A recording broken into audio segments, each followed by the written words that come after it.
You're listening to Independent TV 7.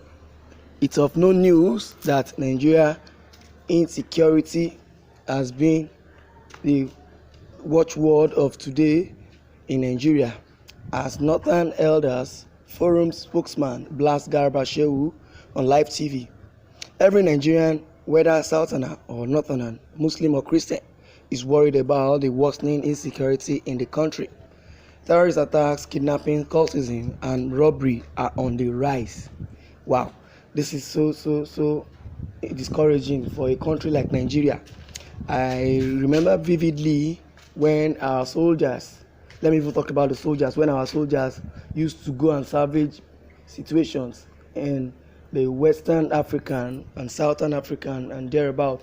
Example, Liberia, Sierra Leone, and every other part of the country. I used to remember 1999 because I stayed close to the barracks, and I know when those our parents then, the old soldiers, they will go for war and for peacekeeping rather, they will go and conquer.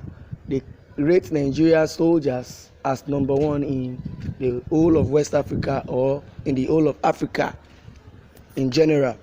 So when they go for peacekeeping, they face the rebels, they come back victorious. But what is happening in Nigeria now? That we that go outside, the Nigerian soldier, Nigerian army goes outside to go and keep the peace of other nations. But now in our own country, Nigeria, we can't even fight terrorism.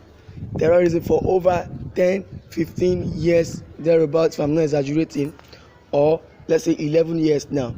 We have been facing insurgencies in Nigeria as a whole, down from Boko Haram to kidnapping, bandits, different insecurity problems in Nigeria, which is on the rise every day.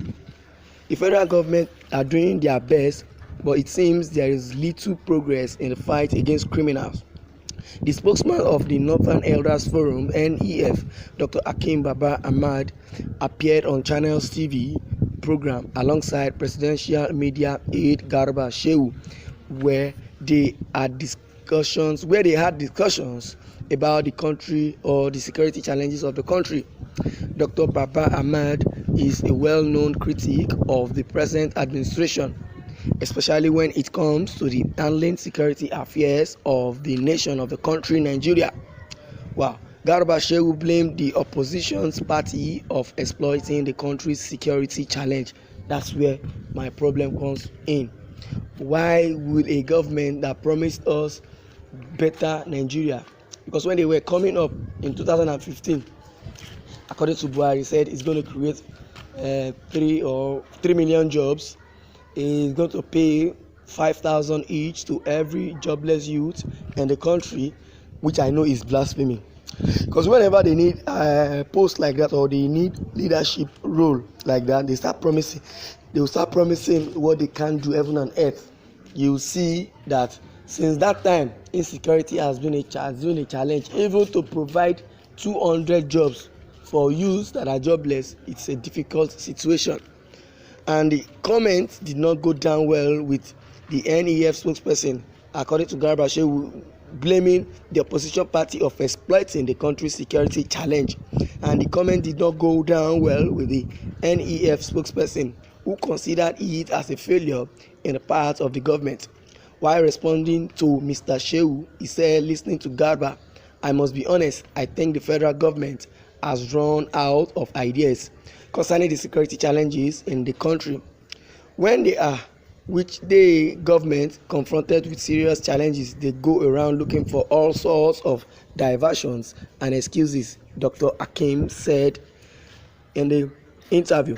The spokesperson also pointed out kidnappings and said kidnappings have become a multi-million naira industry under the present administration. Yes, which is true.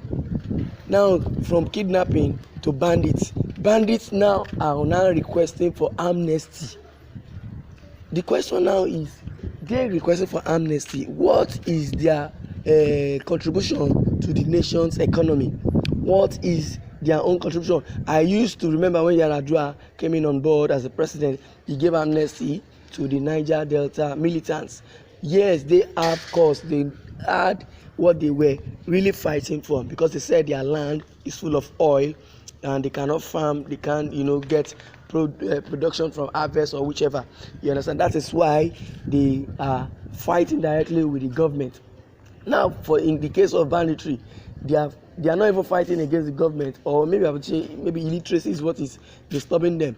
Now you go out there, you kidnap innocent Nigerians and killing them. Innocent Nigerians you kidnap, you kill them. You said you want to frustrate the effort of the government, and you are seeking for amnesty.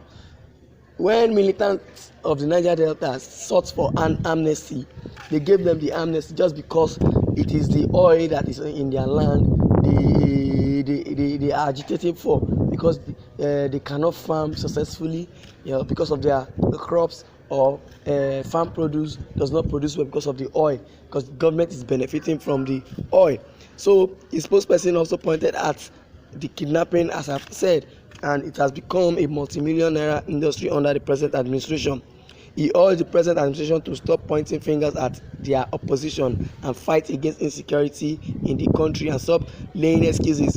What the Speaker of NEF said is true. It is high time the government end the blame game and focus on how to end banditry and crime in the country. Yes, they should focus on how to end banditry. We need a better government. We need good governance. There are so many reactions pointing out to what Ahmad have said. Some people have reacted to what GARBA SHEHU has said. According to this, he said GARBA is a disappointment. GARBA SHEHU is a disappointment. Why are they passing blames? Fools will never see anything wrong with this situation in Nigeria. You don't blame them. After all, the after effect of it is for the southern region and non-Muslims. Now, when the bandits start kidnapping innocent Nigerians that are harmless, you understand, they don't say anything until when those bandits start kidnapping the prominent people in the country. You understand? I don't pray for such to happen, but when they start kidnapping politicians and seeking for ransom, and at the long run killing them, or whichever way, which I don't pray for should happen, but at least it's going on now. If we are not careful, Nigeria will become a chaos nation. What happened to all APC supporters? It has been long. We read their useless support and comments. So many people now that have supported the APC or this administration Buhari, at the long run, they are now withdrawing back gradually. If they really know what they are doing, let them begin to pick those that is working against their efforts on security matters, not to be beaten around the bush. GARBA SHEHU is an unreasonable person, so unreasonable, and reasonable people should not be worried about any unreasonable statement from unreasonable person like GARBA SHEHU. Wow, APC has killed Nigeria, and here they continue with their blame game till 2023. I hope this our nation will turn around, and turn around for good. So many people have been reacting, and they are very angry with the administration right now. And Nigeria is not a country that we need to be proud of as it is. I would like you to share your comments and lay your opinion. Thanks for listening. You are listening to Independent TV 7.